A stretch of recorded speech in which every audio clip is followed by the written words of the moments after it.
Saya dengar Ibu sangat terpukul dengan manuver Egy menemui Jokowi di Solo. Bang Egy itu kakak, ayah bagi saya. Perang ini sedang pada genting-gentingnya begitu. Jika dia adalah nakoda, bukan dia melemparkan kawannya ke tengah lautan. Ibu Kurnia ingin mengatakan Egy Sujana takluk oleh Jokowi? Beliau tuh pernah mengatakan begini ya, Kurnia abang ini sudah tua dan sakit begitu ya. Nah ini agak sedih saya mendengarnya. Ya jangan lagi lah masuk penjara. Cukuplah 2 kali di masa Orba ya. Dan 1 kali lagi saat dia membela Prabowo. Ketika mengatakan people power. Apa yang dilakukan oleh Egy Sujana menemui Jokowi itu sebuah pengkhianatan? Datang ke sana ujuk-ujuk tanpa sebab, tanpa memberitahu kawan seperjuangan, padahal jelas-jelas ini merupakan kontradiksi, kontraproduktif, bahkan sangat berlawanan. Kita menyebutnya apa? Ibu merasakan itu? Sangat. Keluarga saya bilang, kau sih terlalu berani. Dia itu orang yang berkuasa. Siapa kita? Kami ini die hardnya Prabowo kan. Tapi bukan yang hari ini, yang lalu. Ya, 2 periode yang lalu. Berjiwaku, hampir mati pula kami. Apa sebenarnya yang sedang terjadi terhadap seorang Egy Sujana? Jokowi dengan experience-nya dia berhasil mengakuisisi Profesor Dr. Egy Sujana Mastal SH MSI, Damai Hari Lubis yang sangat keras dalam perjuangan dengan orasinya yang luar biasa, pada hari ini juga harus diakuisisi oleh orang tersebut. Akan seperti apa reaksi Habib Rizik selaku pendiri TPUA ini? Extremely upset, marah gitu. Beliau memberikan penguatan yang menenangkan hati kami bahwa semua ini tidak luput daripada kehendak Allah. Sudah tercatat di Lauhul Mahfuz tanggal sekian, nanti Anda bagaimana. Jadi tidak ada yang perlu dikhawatirkan. Maju terus pantang mundur, tidak boleh takut.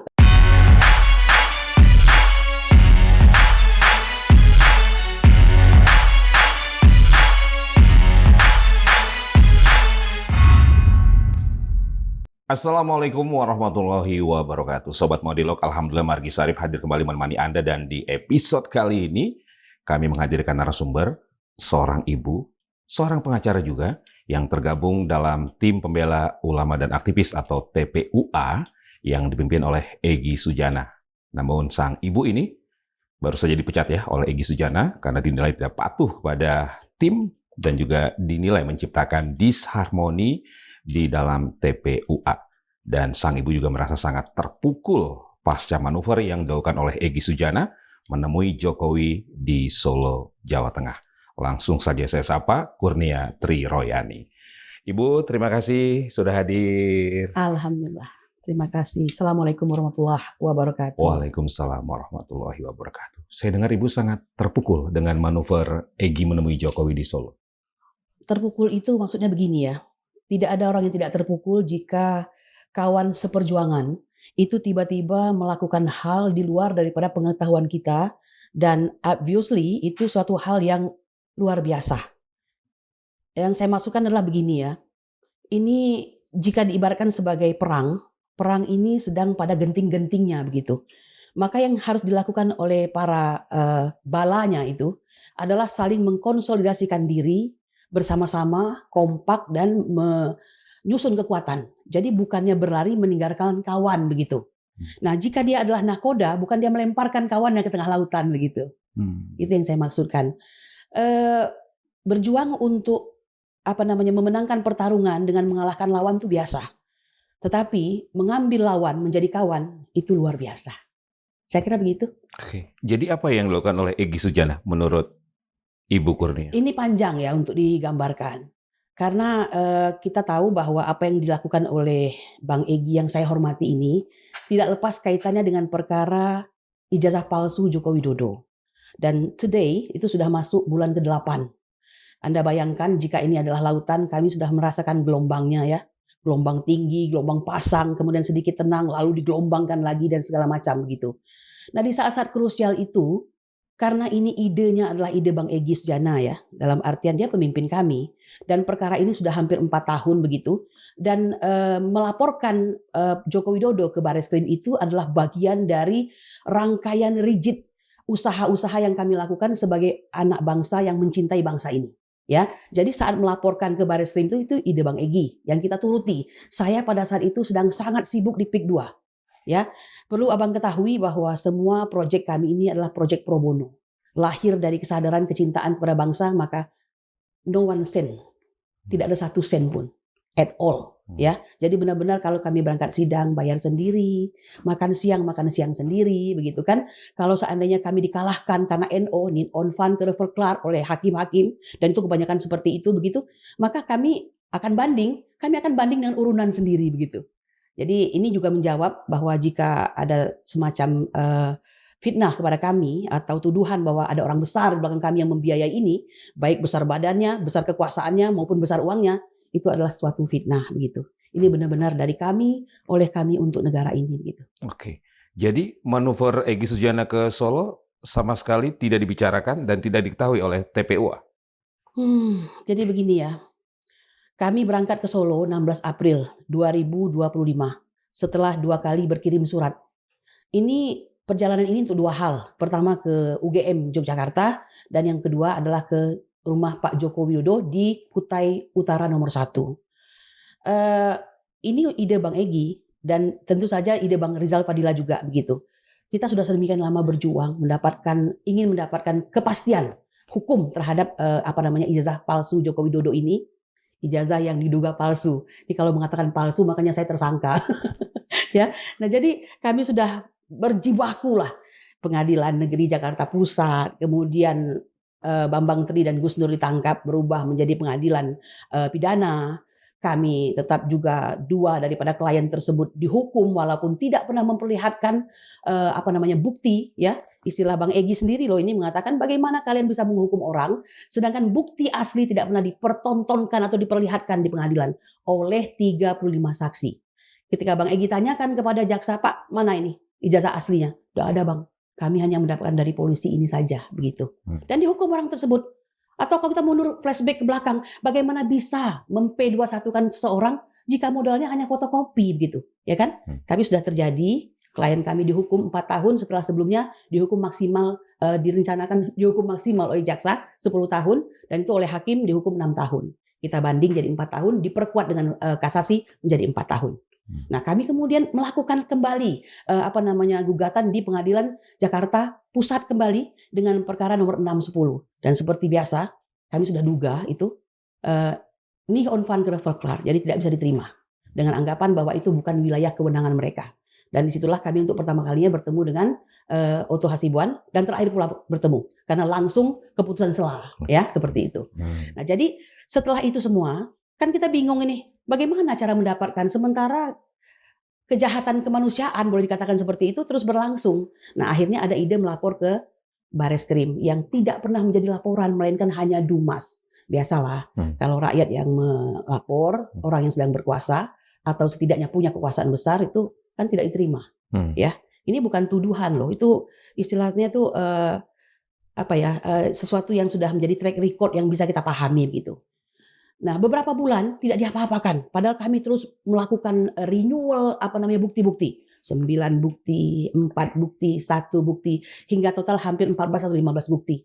Terakhir tuh bukti dari putri daripada rektor UGM sendiri ya, Green Buri gitu, yang menyatakan bahwa ini kok dia tidak mengatakan apa-apa, tapi menyatakan setidaknya pengetahuan kepada masyarakat tanda tangan ayah saya itu seperti ini loh, bukan yang ini begitu. Nah, jadi kami mendatangi Pak Jokowi itu dengan harapan bisa melihat ijazahnya. Seandainya beliau tidak menyetujui kami hadir, kami nggak akan datang. Tapi karena sudah setuju setelah 2 kali berkirim surat, tanggal 24 Maret, kemudian tanggal 5 April, disetujui, maka setelah Ba'da Lebaran itu kami mengunjungi Jogja dan Solo gitu. Itu yang istilahnya geruduk rumah Jokowi itu. Kita jangan bilang geruduk ya, karena begini, saya nggak setuju itu karena itu digoreng oleh saya jarang menyebut termul ya, tapi kan karena Mulyono katanya itu yang digunakan oleh mereka geruduk. Karena kami bersurat kepada Kapolda DIY, Kapolda Jawa Tengah, dan Kapolres Surakarta. Jadi ini resmi ya. Dan setujuan Pak Jokowi. Lalu geruduk itu kalau kita yang lebih banyak, ini kan pendukung dia yang lebih banyak, hampir ribuan di kiri kanan jalan itu.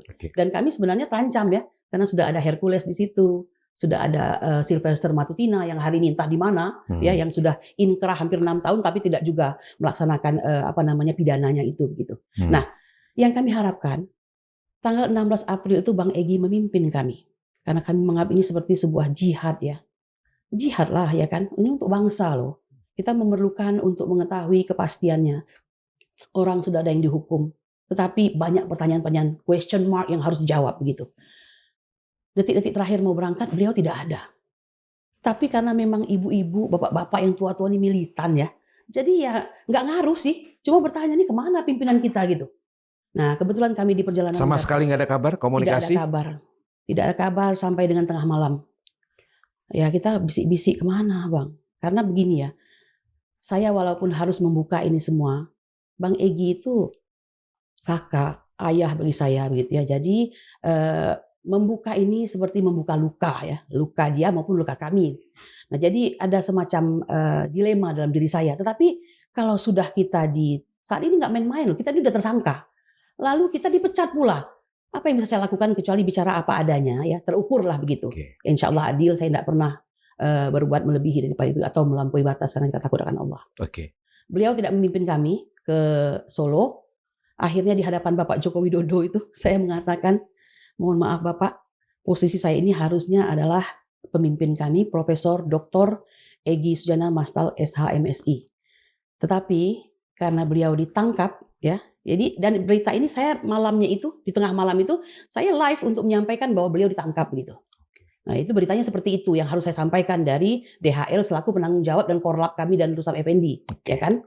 Ya Pak Jokowi mungkin agak terkejut juga ya.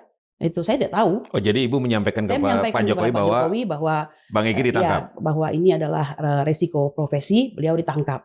Jadi maka saya menggantikan di sini. Di kiri saya ada Bang Rizal Fadilah, di kanan saya DHL. Ibu di tengah. Ya saya di tengah-tengah, lurus sekali seperti saya dengan Mas sekarang ini.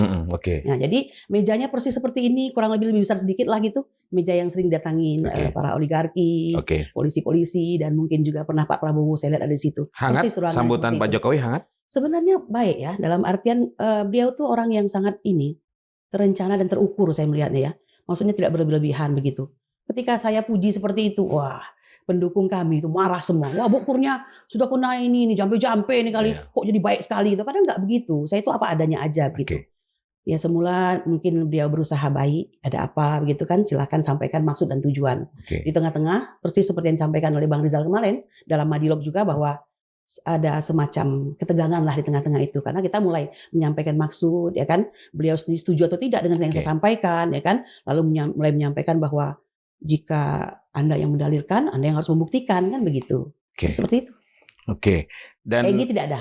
Nah gitu ya. Tidak hadir, tidak mengawal, tidak berkomunikasi juga. Tidak mengawal, tidak berkomunikasi, dan setelah itu untuk selanjutnya itu semua menjadi samar, gelap begitu.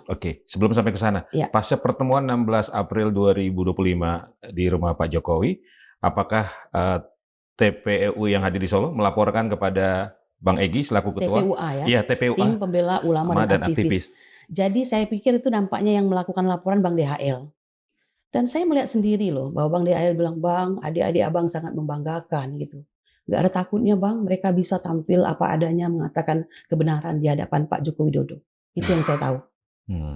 Jadi Bang DHL menyampaikan ke Bang Egy. Lapor ke Bang Egy. Iya. Berarti bisa komunikasi dong? Iya, jadi artinya kita tuh nggak tahu dia di mana. Bahkan konon kabarnya keluarganya pun nggak tahu beliau di mana gitu. Ya kan? Cuma ketika malam itu karena saya yang disuruh untuk menyampaikan ke hadapan pemirsa, kan semua sudah tahu ya bahwa kami akan ke Solo gitu. Itu yang harus saya sampaikan gitu. Bahwa beliau karena resiko profesi ditangkap. Ditangkapnya kenapa? Perkara apa saya tidak tahu. Apakah karena beliau dihalangi untuk tidak hadir? Saya tidak tahu juga. Mungkin juga seperti itu. Tapi kan memang tidak ditangkap sebenarnya kan? Tidak, saya tidak tahu.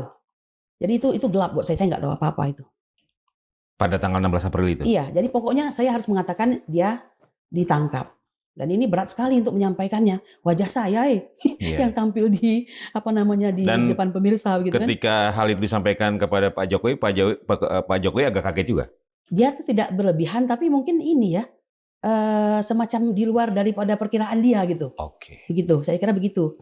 Nah, jadi beliau tidak ada saat kami membutuhkan. Ini hubungannya ke pertanyaan Mas tadi ya, bahwa pada hari ini saya baru lihat tuh di TV kemarin penampilan perdana Bang Damai Harilubis di Kompas ya, saya paksa sebutkan namanya nggak apa-apa ya. Dia mengatakan bahwa kedatangan daripada Bang Egy Sujana itu adalah karena beliau dihujat oleh teman-temannya di TPUA. Ya tanpa dia menyebut namanya, tapi teman-temannya. Kita paham dong siapa teman-temannya. Tentu adalah pengurus-pengurus yang ada di TPUA begitu kan. Nah, jadi menurut saya ini sebuah fitnah ya seperti itu mengatakan bahwa kami menghujat lalu itu alasan untuk ke Solo. Jauh sekali jaraknya 16 April dengan sekarang. Dan bedanya 16 April itu perjuangan. Hari ini apa yang dilakukan dengan diam-diam tanpa sepengetahuan pengurus yang lain. Ya kan? Kami nggak tahu apa-apa dan terkaget-kaget ketika melihat muncul di berita-berita online. Dan saya yakin keinginan dan maksud Bang Egy serta Bang Damai ini tidak diketahui. Karena kalau diketahui ini bukan hal baik, Mas. Ya kan? Tidak, ini bukan hal baik. Apakah itu misi pribadi menurut Ibu Kurnia? Ya mungkin saja misi pribadi, ya kan. Kita tahu bahwa Bang Egy kan sakit begitu ya. Dan ketika beliau berobat ke Penang tuh saya masih Pineng, saya masih merasa oke, fine. Karena kita juga melihat kan data-data kesehatannya begitu kan dia memang perlu itu gitu silakan dan penyakitnya ini tidak main-main. Cancer 4 stadium ya kan, stadium 4 dan itu pastilah. Kalau beliau punya kesempatan kehidupan kedua kali itu sungguh-sungguh kasih sayang Allah Subhanahu wa taala. Alhamdulillah. Lalu dia pulang ke Indonesia. Di situ kami berkomunikasi pertama kali. Jadi saya merasa bersyukur sekali oh, abangku sudah kembali begitu. Dan Mas tahu apa yang kami harapkan sebagai orang yang katakanlah anggota dan anak buahnya itu? Kami berharap kita akan berjuang bersama karena pergolakan sudah mulai nih. Ya luar biasa ya Mas, kami ini yatim dalam perjuangan. Tidak ada kekuasaan, tidak ada uang, hanya keberanian dan kecintaan kepada bangsa ini. Bayangkan, Bang Egy pulang. Kami berkumpul di suatu rumah makan. Justru beliau ingin mengatakan bahwa beliau akan pergi ke Inggris, lead di situ. Saya ini orang yang kalau lagi bicara tuh berapi-api ya, karena bukan cuma medan perjuangan saya pengadilan, justru background kami adalah lapangan atau medan aksi. Saya tidak tahu, mungkin polisi sudah hafal dengan wajah saya ya, bagaimana kerasnya kami untuk mendapatkan keadilan bagi bangsa ini, menggugah Pak Jokowi lewat aksi-aksi demo begitu, yang tidak pernah mendapatkan respon dari beliau. Ya kan, pasti sudah tahu lah itu viral gitu kan. Nah jadi saya ingin mengatakan bahwa saya berharap Bang Egy kembali berjuang bersama kami. Dia tokoh loh, dan kata-katanya itu makjleb, kata orang dia maknyus juga gitu ya kan. Kalau dia sudah bicara soal ayat, ini habis Quran loh, jangan salah. Orang ini cerdas sekali. Ya jadi saya sangat sebenarnya mengidolakan beliau begitu. Nah jadi terkaget saya menyatakan bahwa beliau akan ke Inggris begitu untuk ya berobat lagi begitu dan segala macam lah gitu. Saya bilang kan sudah berobat di Penang, kenapa harus sana? Saya yang orangnya keras tapi juga gampang luluh ya. Kalau kata orang Rejang, saya orang Rejang ya Mas. Muda ibu. Jadi gampang iba begitu. Saya bilang, abang nggak boleh pergi. Abang berjuang bersama kami, kita sama-sama apapun yang terjadi. Penjara itu resikonya. Tapi jangan lupa ini perjuangan. Kita istiqomah, saya bilang gitu. Tapi ya dia bingung lihat saya dan saya menangis terseduh-seduh saat itu. Itu komplit kami semua ya. Ya nggak bisa Kurnia, abang lagi harus berangkat begitu kan. Dan saya akan menyerahkan wewenang saya ini kepada beberapa orang. Jadi dia serahkan kepada Rizal Fadilah, Muslim Arbi, Juju Purwantoro, Kurnia sendiri, dan Eli Daniti, serta yang lainnya. Begitu. Tidak bisa saya lunturkan, rupanya memang sudah ada rencana untuk ke sana begitu. Oke. Berarti semenjak pertemuan 16 April, Bang Egy sudah tidak mengawal TPUA lagi? Boleh dikatakan tidak ya, tetapi sebenarnya dia tuh rajin mengirimkan ayat-ayat ya kan, nasihat-nasihat begitu ke tempat saya. Tapi saya kan sudah kadung kecewa ya, karena begini, saya dan beberapa rekan itu, ini uniknya ya dalam 8 atau 2 klaster daripada tersangka, total jumlah 8 orang itu. Jadi kami dibagi dalam 2 klaster 1 dan klaster 2. Klaster 1 itu saya berlima dengan Bang Egy, kemudian juga Damai Hari Lubis, Rizal Fadilah, Rustam Effendi, dan saya ya. Ini klaster TPUA banget ini gitu. Nah klaster yang kedua ini adalah klaster akademisi dan peneliti yaitu RRT yang kita kenal dan sangat ngetop pada hari ini begitu ya. Nah jadi kami ini dengan segala ritmenya tanpa harus saya sampaikan, ini mengalami beberapa kali perombakan lah begitu ya kan. Tadinya saya cukup puas dengan dikelola oleh TPUA karena TPUA itu aktivis dan advokat. Jadi saya dinaungi atau dikawal oleh Bang Damai Hari Lubis. Memang pada waktu itu dia belum tersangka itu. Dan Damai Hari Lubis ini memang tidak dilaporkan. Nah ini yang membuat dia marah itu. Kok saya nggak dilaporkan, saya jadi tersangka sekarang begitu kan. Nah, tapi saya mengetahui dalam hati ini tidak ada kemampuan TPUA untuk mengelola ini semua. Mendatangkan saksi, ahli dan segala macam, ya kan? Karena memang unik sekali TPUA ini. Bang Egy ini punya semacam katakanlah hak prerogatif yang dia bikin sendiri barangkali ya, menunjuk PLT. Kalau dia kenal orang baru, dia suka, dia lihat mampu gitu, kamu jadi wakil ketua aja ya, seperti itu gitu. Nah jadi kadang-kadang jadi nggak karu-karuan seperti itu kan. Nah jadi siapapun yang dia kenal kan orang yang memang ramah, minta nomor teleponnya atau segala macam begitu. Begitulah dia adanya gitu. Nah jadi apa ya, saya ingin mengatakan beriring waktu ada kawan kami yang memperhatikan ini semua dan merasa tentu saja kok begini orang yang datang ke Solo untuk mendapatkan kepastian ijazah palsu kok dikriminalisasi. Nah itulah yang disebut sekarang dengan tim TAAK, itu tim anti kriminalisasi akademisi dan aktivis, yang ketua non litigasinya adalah Ahmad Khosinuddin. Sedangkan ketua non litigasi Ahmad Khosinuddin, litigasinya Bang Petrus Salistinus begitu ya. Sekitar 61 pengacara di awal-awal, tapi sekarang tinggal 17 gitu. Jadi kami diawasi nih oleh mereka semua. Tadinya RRT pun ikut di situ. Terjadi dinamika, akhirnya Bang Egy keluar. Itu pasti ada alasannya ya, karena ada gelar perkara khusus di mana tindakan Bang Egy ini tadi membuat dualisme surat gelar perkara yang mungkin dilihat oleh Bareskrim, wah ini pecah ini gitu kan. Nah ini mungkin ya oleh TAKA atau tim advokasi anti kriminalisasi, ini orang memberikan kita kuasa tapi kok kayak nggak percaya sama kita begitu. Akhirnya dikeluarkan. Pengeluaran beliau inilah di masa depan ini akan dijadikan alasan untuk terus tidak tidak lagi apa kata orang tuh, tidak lagi baik gitu kan dengan ini tadi begitu. Paham ya maksudnya ya? Nah, jadi saya tetap di sini karena saya tidak melihat alasan untuk keluar.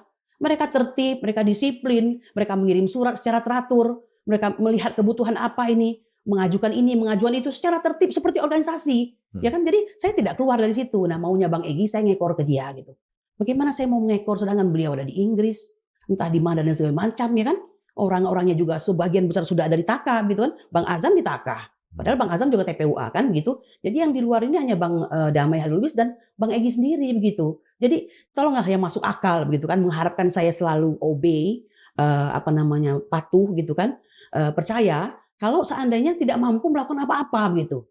Nah, saya kira saya putus di situ dulu, Mas. Oke. Jadi memang di TPUA ada semacam disharmoni ya karena kondisi tadi itu. Iya, jadi disharmoni itu datang dari beliau. Kalau kami sih nggak ada masalah, nggak ada apa-apa. Saya tidak peduli siapa yang akan mengawal kami dalam perkara ini. TPUA oke, karena memang kami advokat semua, begitu kan. Tapi kan hanya ada Bang Damai di situ.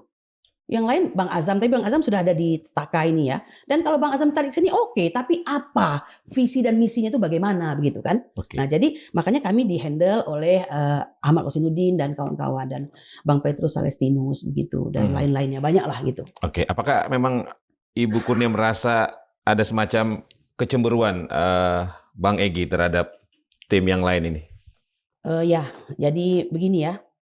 Saya itu sebenarnya nggak terlalu suka buka-bukaan ya. Tetapi ini kan saya bilang tadi, posisi kami itu sudah tersangka dan beliau sudah memecat kami. Jadi saya tidak berarti ingin balas, nggak ada balas-balasan. Hanya bicara apa adanya, terukur saja begitu. Beliau merasa ditinggalkan. Jadi pernah saya mendengarkan kata-kata kesepian dalam keramaian. Beliau sakit, saya sangat mengerti itu. Nah permasalahannya, dalam perjalanan dia memilih orang-orang yang tidak tepat untuk menjadi jubirnya. Let's say itu muncul Rasman Nasution ya kan. Yang kita tahu dia memang orangnya Jokowi begitu. Pertanyaan saya, kenapa milih orang ini begitu? Seakan-akan tidak ada orang lain begitu kan. Yang ada beberapa hal yang sulit saya sampaikan di sini. Orang-orang yang tidak suka TPUA, yang agak sinis dan sinis terhadap ulama dan aktivis begitu kan, yang masih menjabat atau mungkin sudah pensiun sebagai aparat begitu, dipakai untuk diberi kuasa begitu. Jadi ini suatu hal yang menurut saya, this is really impossible. Ini apa ini maksudnya begitu. Nah, jadi itu dalam hati saya tak termaafkan sebenarnya begitu ya. Maka saya banyak diam. Setiap kali beliau kirimkan apapun saya diam saja. Apakah kediaman saya ini dimaksudkan sebagai suatu disobedience? Itu terserah Anda. Tapi yang pasti saya on the track saja. Nah kalau seandainya saya diundang nih oleh seperti sekarang ya, saya diundang oleh stasiun TV untuk menyampaikan, saya jujur ya Mas, Ketersangkaan saya oleh Joko Widodo ini melahirkan trauma bagi keluarga saya di kampung. Jadi keluarga saya bilang, kau sih terlalu berani. Dia itu orang yang berkuasa. Siapa kita? Dia bilang gitu kan. Jadi kenapa kau? Jadi ya siapa tahu ya di kampung ini masih ada yang masih mau jadi pejabat begitu kan. Kalau ngelihat adiknya ada di kancah nasional tiba-tiba berlawanan dengan rezim yang sedang berkuasa atau minimal perwakilannya masih ada begitu. Wah ini bahaya ini. Dan saya memaklumi itu gitu. Nah cuma mohon maaf ya Mas, saya juga terjun sebagai seorang relawan kemanusiaan ini ya. Kita katakanlah kemanusiaan dan peradaban ini itu juga tidak sengaja. Karena kami ini die hardnya Prabowo kan. Tapi bukan yang hari ini, yang lalu ya, 2 periode yang lalu berjibaku hampir mati pula kami. Terutama pada waktu malam tanggal 21 dan 20 dan 21 Mei itu, ya kan? Nah, jadi saya mengerti dan maklumi itu. Jadi ketika kami tampil di media itu, dia merasa dia ditinggalkan. Kalian kok kayaknya senang-senang di media begitu. Padahal tidak begitu. Boleh tanya kepada tim non litigasi bagaimana saya dikuatkan untuk bukurnya, tidak bisa bersembunyi lagi. Hadapi ini, lawan narasi-narasi jahat, termul, begitu. Itu yang saya lakukan begitu. Selama 8 bulan di mana Ibu Kurnia merasa Bang Egy tidak mengawal lagi, tidak menjaga lagi sebagai nakoda, apakah Ibu Kurnia dan kawan-kawan mulai merasakan ada kejanggalan atau mulai mengarah, wah kayaknya ada yang main ini? Kalau janggal pasti ada perasaannya, tapi kami ini nggak peduli loh. Kita tetap aja berjuang lurus saja gitu. Nggak pernah merecokin misalnya dia ngapain, dia berjalin dan berkelindan dengan siapa, nggak peduli kami. Nggak apa-apa. Bahkan saya masih tetap membaca apa yang dia sampaikan. Karena kadang-kadang dia menuliskan, kita kompak-kompak ya katanya. Even I really don't know what does that mean with kompak-kompak ya. Kompak di mana? Ketemu aja tidak pernah gitu kan. Dan kebetulan pada akhirnya Bang Egy membuat tim pembela untuk dia. Yang dikomandoi putranya ya, Mas Hisbul, kemudian ada beberapa orang lain begitu, dan saya diminta untuk menjadi tim ini juga kuasa hukum dia begitu. Meskipun dalam hati saya begini, saya ini anak buahnya gitu kan, dia ketua saya. Mengapa dia membutuhkan tim advokasi? Apakah kami yang 4 ini ya, saya, Rizal Fadila, kemudian juga Damai Hari Lubis, kemudian Rustam Effendi tidak membutuhkan tim advokasi, meskipun sudah ada Taka di sini gitu. Harusnya Mas yang terjadi, kalau dia memang merasa seperti itu, panggil kami. Saya tahu kalian sudah di sana, ayo kita melakukan semacam apa sih? Let's say reformasi kayak atau untuk keorganisasian kita ini, kita manunggal kembali, kita hadapi ini, nggak apa-apa dengan yang di sana, anggap saya sebagai tambahan, yuk kita hadapi sama-sama. Harusnya begitu, Mas. Ya. Oke, jadi sebelum 8 Januari pertemuan di Solo itu sama sekali tidak ada komunikasi, sama sekali tidak ada pembicaraan juga ya? Saya tidak pernah menjawab apapun yang beliau kirimkan, yaitu saya apa adanya ya. Tapi saya baca setiap kali dia mengirimkan ayat-ayat, saya baca itu saja. Komunikasi tidak ada sama sekali dalam artian, halo Bang, bagaimana kita? Nggak ada. Itu tidak ada sama sekali. Oke. Menurut Ibu Kurnia, pertemuan di Solo 8 Januari itu pertemuan rahasia, kemudian bocor atau bagaimana? Absolutely, itu rahasia. Dan dia tahu ya, kalau perang sedang genting-gentingnya, kita datang kepada musuh seperti sedang menyerahkan leher kita, maka itu saya mau mengatakan seperti pertemuan itu mungkin aib lah begitu kan. Itu pantang dilakukan. Kalau tidak mau dikatakan wilayah haram begitu. Kenapa? Karena nggak boleh seperti itu. Kecuali dia berangkat ke sana sepersetujuan dan sepengetahuan kami. Kami sudah minta izin kepada pembina, ya kan dalam rangka apa itu begitu. Silahkan nggak apa-apa ya kan. Terutama misalnya urusannya kepada kesehatan dan segala macam. Tetapi perlu diketahui, jika ini menyangkut kesehatan, tidak harus ke sana Mas. Kita bisa berkoordinasi dengan penyidik ya kan, orang yang menyidik kami begitu. Tidak mungkin mereka tidak berperik manusiaan. Kalau hubungannya soal RG ya, restoratif justice, kan tidak harus ke rumah orang yang dianggap korban dalam persoalan ini gitu. Dalam hal ini Pak Joko Widodo, carilah wilayah yang netral begitu kan, yang tidak memancing fitnah begitu. Jadi yang dilakukan menurut saya ya itu diam-diam, kami tidak tahu apa-apa, dan itu pasti dalam pikiran saya akan mengagetkan Habibana. Oke, apa reaksi Habib Rizik? Enggak, saya tidak pernah ada komunikasi dengan Habib ya. Tapi memang ada yang menanyakan ke saya tentang apakah kami tahu begitu. Ya kita apa adanya, kita nggak tahu apa-apa. Saya tanyakan ke Bang Rizal, memang Bang Rizal tahu? Ya boro-boro saya yang nggak tahu lah gitu. Bang Azam tidak ada yang tahu. Atau mungkin Ibu Kurnia mendapat informasi reaksi Habib Rizik terkait pertemuan Egy Sujana dan Jokowi? Sampai tahun ini saya belum tahu. Belum tahu. Belum tahu. Kira-kira akan seperti apa reaksi Habib Habib Rizik itu selaku pendiri TPUA ini. Habib itu kan orang yang sangat ini ya, very clear and loud tentang kebenaran dan keadilan. Beliau itu ya namanya saya mempercayai banget bahwa beliau adalah zuriat Rasulullah yang sangat memegang kaidah Islam dan syariah gitu ya. Yang hak dan yang batil tidak akan tercampur begitu. Dan kalau beliau tahu seperti ini, menurut saya pasti akan uh, extremely upset, marah gitu. Menurut saya begitu. Dan Egy Sujana juga tidak akan memberitahu Habib Rizik soal pertemuan 8 Januari kemarin. Saya tidak tahu dia akan memberitahukan atau tidak, tapi yang pasti tiba-tiba kami menerima surat pemecatan, walaupun bukan surat ya, pemberitahuan sikap terhadap beberapa orang yang dia anggap sudah terjadi disharmoni, tidak ada komunikasi, bahkan untuk saya paling panjang tuh. Jadi Kurniani dianggap tidak obey atau tidak patuh, ya kemudian lebih cenderung kepada tim yang sana katanya begitu kan, maka ini tidak lagi bersama-sama gitu. Oke. Menurut Ibu Kurnia, apa yang dilakukan oleh Egy Sujana menemui Jokowi itu sebuah pengkhianatan dalam perjuangan? Ini ada surat Al-Hud ya, surat Hud 112. Allah tuh memerintahkan kita untuk istiqomah di jalan yang benar, sebagaimana kami telah perintahkan kepadamu. Dan itu dipahami juga oleh Bang Egy Sujana, ya kan?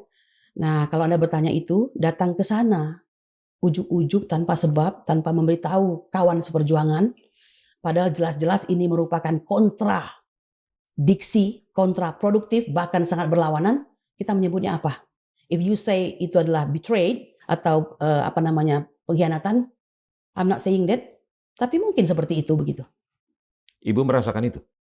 Sangat, sangat ya, sangat.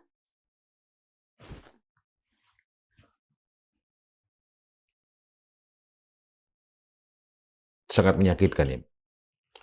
Mas, kami ini tersangka, ya. Tersangka itu selangkah lagi. Tapi kami bangga, tersangkanya bukan karena korupsi, ya, bukan karena menyakiti orang, bukan karena yang lain-lain begitu. Madilog itu dalam salah satu ininya, pembicaraannya pernah mengatakan, jika bertanya saja dianggap sebagai penghinaan, jika menyaksikan dianggap sebagai pencemaran nama baik, kita ini sebenarnya sedang berada di zaman apa? Padahal menyaksikan, bertanya, memastikan, itu sesungguhnya adalah suatu tabir yang membuka misteri akan pengetahuan, ya kan? Seperti itu. Nah jadi saya ingin menyampaikan bahwa Bang, kita ini sama-sama berjuang loh. Hampir 4 tahun begitu, ya kan? Dan pro bono, benar-benar dari hati kita sendiri. Berjuang luar biasa tanpa harus diberitahu, tinggal ngomong hari ini kita sidang ya, datang tuh. Tidak perlu berpayah-payah untuk menyampaikan. Tahu di situ tidak ada uangnya, tahu di situ mengandung resiko, kita jalani. Saya kira Bang Egy kurang sabar saja dalam hal ini gitu. Anda harus percaya pada Allah sebagaimana yang ajarkan kepada kami. Istiqomah, dan itu berat gitu. Oke. Apakah Ibu Kurnia merasa hari ini Ibu dan kawan-kawan seperti sedang berada di kapal yang nyaris karam kemudian ditinggalkan nakoda? Ya kalau karam-karamlah sendiri ya, kami tidak akan karam itu. Saya tahu ya, kita ini sebenarnya belum menemukan mapping yang sebenarnya dalam perkara ini begitu. Karena ini banyak politisnya begitu kan. Saya mula-mula perkara ini saya agak marah kepada Allah. Padahal itu nggak boleh ya. Mengapa saya ya Rob? Saya mencintai umatmu yang lain, saya membantu mereka begitu. Kenapa saya yang dipilih itu? Tapi seiring waktu Allah tuh mengajarkan tidak tiap hari kami itu menderita. Ada harinya kami bisa tertawa bersama dengan sesama tersangka ya. Lalu kami mentertawakan nasib kami begitu, makan bersama gitu kan. Saat kami meeting, merencanakan besok kita mesti ngapain, besok kita akan lakukan ini di depan Polda dan segala macam itu ada kebersamaan. Jadi mungkin secara kurang lebih keterbatasan kami, kebebasan kami dibatasi ya karena memang demikianlah sifatnya pidana begitu. Tetapi dari sisi lain Allah memberikan banyak sekali hikmah kepada kami begitu. Oke. Nah, jadi kalau itu kami rasakan, saya tidak tahu Bang Egy merasakan apa begitu. Ibu Kurnia akan bertabayun dengan Bang Egy mengenai apa yang sebenarnya terjadi di Solo? Saya kira tidak perlu ya, karena begini, itu sudah jadi isu nasional rahasia umum, rahasia umum yang isu nasional. Bagaimana kita menyebutnya itu? Ya, karena memang ini mungkin dimaksudkan tidak untuk diketahui umum, ya kan? Tetapi itu tadi. Bang Egy harusnya berhitung lah ya, dia sedang berurusan dengan siapa begitu. Dan pada akhirnya yang membocorkan siapa? Kalau tidak salah itu Kompol Sarif kan, yang merupakan ajudan Pak Jokowi sendiri, walaupun memberikan informasi tipis-tipis begitu. Nah, informasi yang tebal-tebalnya itulah oleh siapa namanya Pak Rahman itu, kemudian Darmisal ya. Nah itu, jadi mereka yang menyampaikan Rejo itu ya. ada pertemuan, ada pembicaraan, ada salam-salaman, ada pelukan erat, ada doa ya kan, yang dimana konon katanya menyebut ayahanda begitu. Menurut Ibu Kurnia, apakah ada permintaan maaf dari Egy Sujana kepada Jokowi dalam pertemuan 8 Januari di Solo? Kalau yang kita dengar dari beliau tidak ada ya. Dan menurut saya karena itu keluar dari narasi seorang Egy Sujana, ya kita cerna dulu lah bahwa dia mengatakan demikian. Kan katanya kalau enggak hari ini ya besok akan ada klarifikasi. Silakanlah klarifikasi dan tabayun, ya kan, kami akan mendengarkan. Tetapi bagi saya pribadi sebagai seorang yang sudah berjuang lama, kalau orang datang ke tempat di mana orang yang mentersangkakan kita, menurut saya perjuangan buat dia itu sudah usai. Jadi apa yang sedang kita pertahankan ini begitu, ya kan? Apakah klarifikasi Egy Sujana masih penting buat Ibu Kurnia dan kawan-kawan di TPU? Enggak penting lagi. Kami hanya akan mendengarkan saja. Penting enggak penting lah kita dengarkan saja begitu. Kenapa? Ya karena menurut saya kami itu akan jalan terus walau apapun yang sudah terjadi seperti ini begitu. Jadi tidak lagi penting. Nah, kami hanya mengharapkan perhatian dari Habibana Muhammad Rizik Syihab selaku orang yang sebenarnya mengawal ya, dalam artian beliau itu sangat perhatian kepada kami. You know Bang, saya pindah sedikit ya supaya kita tidak terlalu terfokus ke sana. Dalam kondisi yang berat, peperangan yang luar biasa, seorang jenderal itu akan datang kepada ulama, betul kan? Mereka akan minta diteguhkan hatinya, dikuatkan hatinya. Mengapa? Karena perang itu menyangkut pembunuhan besar-besaran, kematian yang luar biasa. Maka seorang jenderal yang hebat dan garang sekalipun membutuhkan kekuatan imani kepada ulama. Demikian pula kami. Kami mendatangi Habibana bersama Bang Egy. Sebelum semua ini kacau ya, meminta penguatan dari beliau. Dan kami sampaikan betapa kami ini sudah tidak diadil sikap daripada aparat kepada kami. Ya kan? Kami melakukan pelaporan terhadap ijazah diduga palsu ini, penggunaan ijazah autentik, pemalsuan ijazah autentik ini tidak dipedulikan oleh aparat, hanya dijadikan dumas, ditumpuk, tidak diapa-apakan, tidak dikelola, tapi pura-puranya diangkat setelah Pak Jokowi ada laporan. Tapi 30 April Pak Jokowi melaporkan kami, hari itu juga terbit surat perintah penyelidikan. Itu jelas disparitas, ketidakadilan. Nah, kami mengadu kepada siapa? Kepada ulama kami. Dalam hal ini Habibana. Beliau memberikan penguatan yang menenangkan hati kami bahwa semua ini tidak luput daripada kehendak Allah. Sudah tercatat di Lauhul Mahfuz tanggal sekian, nanti Anda bagaimana. Jadi tidak ada yang perlu dikhawatirkan. Maju terus pantang mundur, tidak boleh takut, kata beliau begitu. Oke, ada atau tanpa Egy Sujana? Enggak, waktu itu Bang Egy masih ada. Ini ketika belum. Enggak, hari ini, kalau hari ini. Kalau hari ini, iya dong, kan lurus. Istiqomah tuh begitu. Tanpa syarat, Mas. Ke atas saja, begitu. Oke. Jadi masih solid, masih semangat? Oh, solid, semangat. Masih full power juga? Iya. Kami dipecatnya kami tertawa saja. Kami bilang sambil bercanda gitu. Itu Bang Rizal, Abang dipecat. Iya nih, dipecat kita. Ya sudahlah, nggak apa-apa katanya gitu. Okay. Nah, orangnya kan sabar banget Bang Rizal tuh, religius juga gitu kan. Alhamdulillah saya berada di kawan-kawan yang hebat begitu. Oke. Saya seperti itu. Nah, berarti TPUA masih ada atau tidak menurut Ibu Kurnia? Begini, ini tahun baru 2026. What I hope is tahun ini itu akan menjadi tahun yang extremely good, supercalifragilisticexpialidocious. Ya, jadi artinya tahun yang luar biasa. Kita tidak boleh pesimis. Ya, kalau ada atau tidak ada, kalau Bang Egy mengatakan hak prerogatif itu ngarang. Ya, TPUA bukan milik beliau.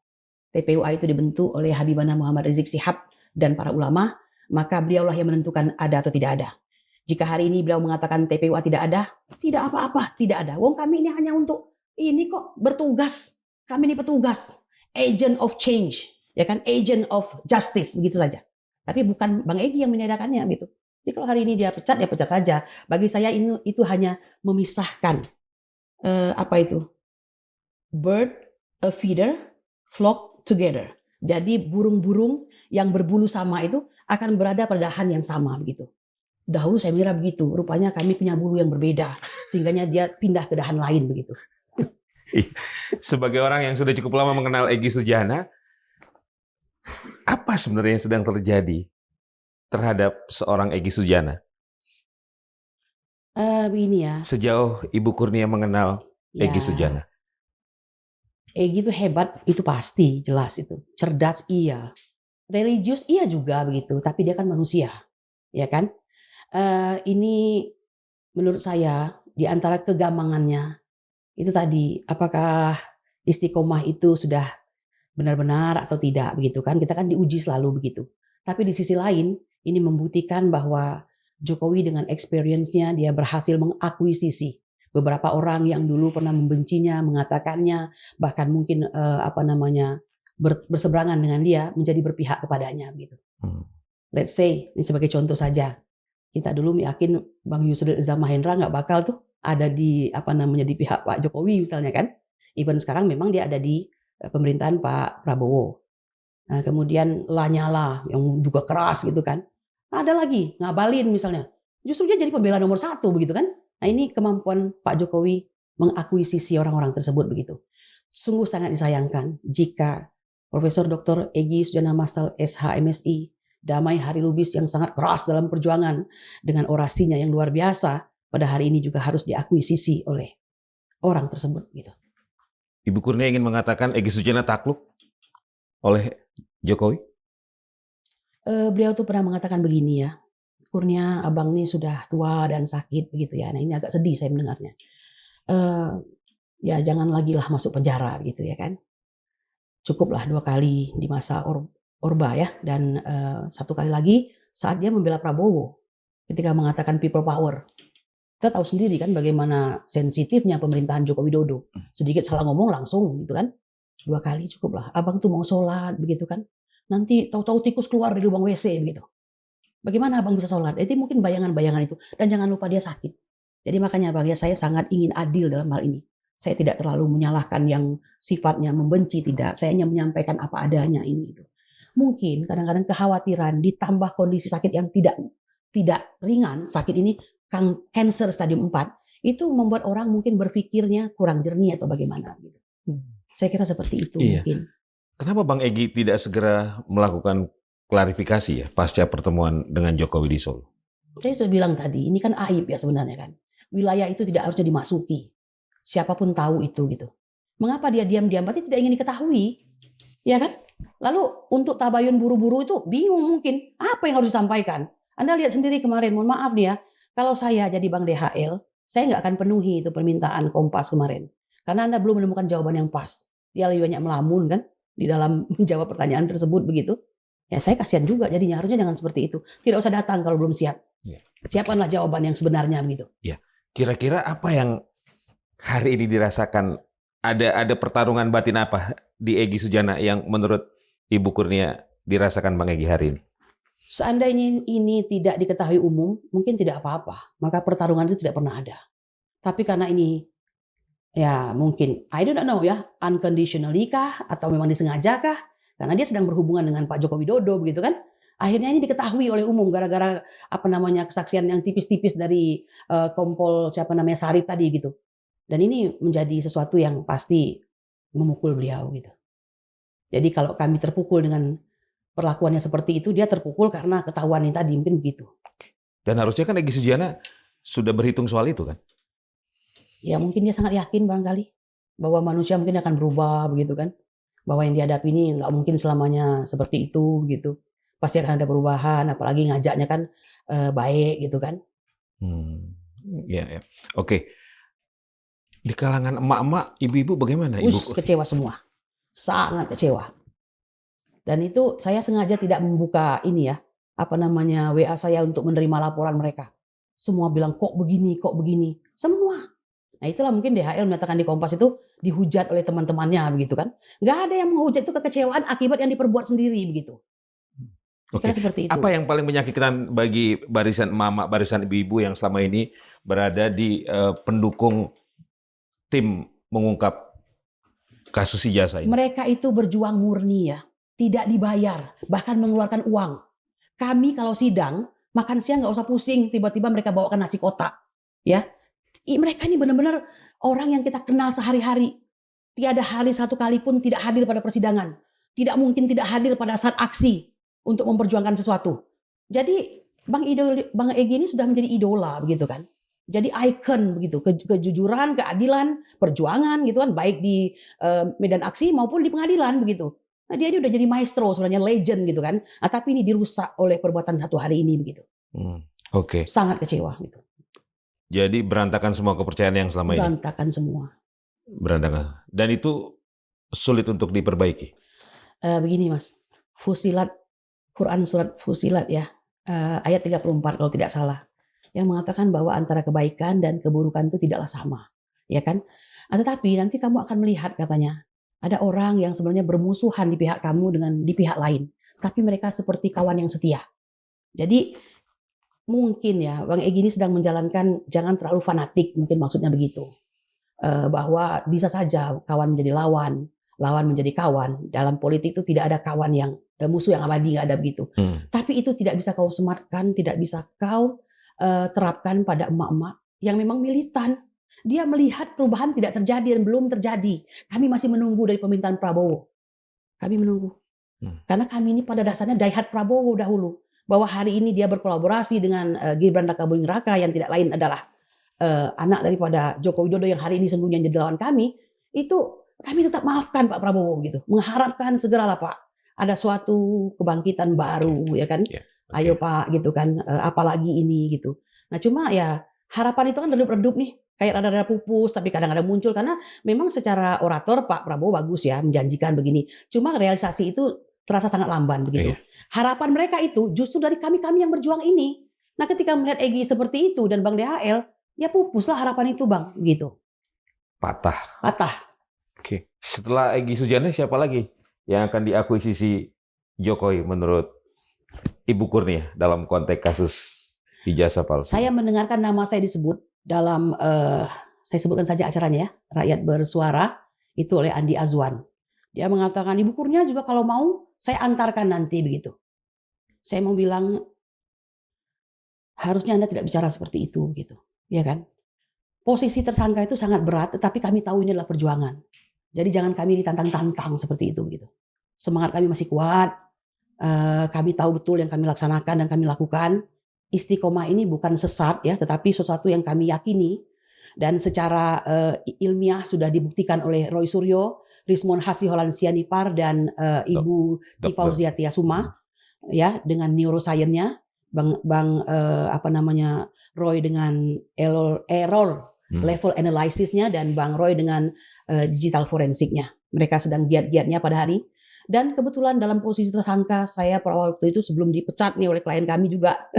Bukan dipecat sih, maksudnya dia putuskan kuasanya masih berjuang di KIP. Dan kemarin mendengarkan berita yang bagus bahwa kita memenangkan. Salah satunya itu. Menjadi ya informasi kan? terbuka ya? Iya, betul. Oke. Ibu ngomong-ngomong pernah ada tawaran atau lobby-lobby ke Ibu Kurnia? Senyumi saja. Tapi yang pasti tiap hari lebih dari 40 barangkali telepon-telepon dengan nomor-nomor gelap. Hampir tiap hari menelpon dan mengganggu saya. Meskipun saya tidak tahu, tapi saya langsung nggak pernah saya pedulikan. Kalau yang Mas jawab tadi, saya senyumi saja begitu. Tapi ada? Saya senyumi saja. Begitulah. Oke. Terakhir Ibu Kurnia, ada pesan untuk Bang Egy sebagai sahabat, sebagai junior, sebagai... Berarti kita nyebutnya apa sekarang? Ex-nakoda. Silakan. Begini ya, ada kata-kata dari Cak Nun bagus sekali. Jadi ini nggak khusus untuk Bang Egy, untuk kita semua bangsa Indonesia. Tapi ini boleh terkhusus untuk Bapak Joko Widodo ya. Atau pemimpin-pemimpin yang sedang memimpin. Oke. Kamu sejatinya tidak ada. Lalu Allah adakan kamu. Hanya untuk sebentar saja. Karena itu jangan zolim dan jangan kejam. Ajal bisa saja tiba-tiba menerkam. Saya kira begitu. Khusus Bang Egy nggak ada? Ini untuk semua. Oke. Untuk semua manusia? Untuk semua manusia. Oke. Yang sadar bahwa pada dasarnya mereka hanya sementara. Jadi kampung halaman kita itu bukan dunia, tapi akhirat. Oke. Jadi bekal itu harus banyak, sedangkan yang banyaknya menyesal nanti. Apalagi yang nggak ada bekal, apalagi kalau bekalnya salah gitu. Iya. Ini khusus yang sadar ya? Iya, insya Allah. Kalau yang nggak sadar, masih yang banyak? Yang nggak sadar begini ya, Allah itu Atau memberikan yang belum sadar lah. ya, Allah kan memberikan pilihan, ya kan. Semoga Allah akan buka hatinya, diberikan penerangan, karena mengerikan, Mas. Ya, kalau di dunia masih bisa kita rubah, ya kan. Hakim masih bisa kita sogok, polisi masih bisa kita sogok, ya kan. Pengacara bisa kita bayar, kemudian relawan-relawan masih bisa kita suap. Oke. Tetapi di sana tidak ada, yang bicara amal kita bukan mulut kita, begitu. Oke. Saya kira begitu. Dari perjuangan ini, legasi apa yang ingin Ibu Kurnia tinggalkan? Legasi yang ingin saya sampaikan adalah bahwa berjuang untuk kebaikan dan keadilan itu sangat mulia, tapi lebih mulia tetap bertahan dalam keistiqomahan. Jangan putar haluan, jangan berbalik badan, hadapi dan yakinlah bahwa Allah Maha mengawasi. Gitu. Terima kasih Ibu Kurnia. Terima kasih. Sobat Madilog, demikian tadi perbincangan saya bersama Ibu Kurnia Triroyani, seorang ibu, emak-emak, lawyer juga, lengkap lah pokoknya ya. Ex atau pecatan dari tim pembela ulama dan aktivis ya, TPUA, pasca manuver yang dilakukan oleh Egy Sujana menemui Jokowi di Solo, Jawa Tengah pada 8 Januari yang lalu. Semoga bermanfaat. Saya Margi Besari pamit. Wassalamualaikum warahmatullahi wabarakatuh. Ibu, terima kasih. Jazakillah khairan jazak.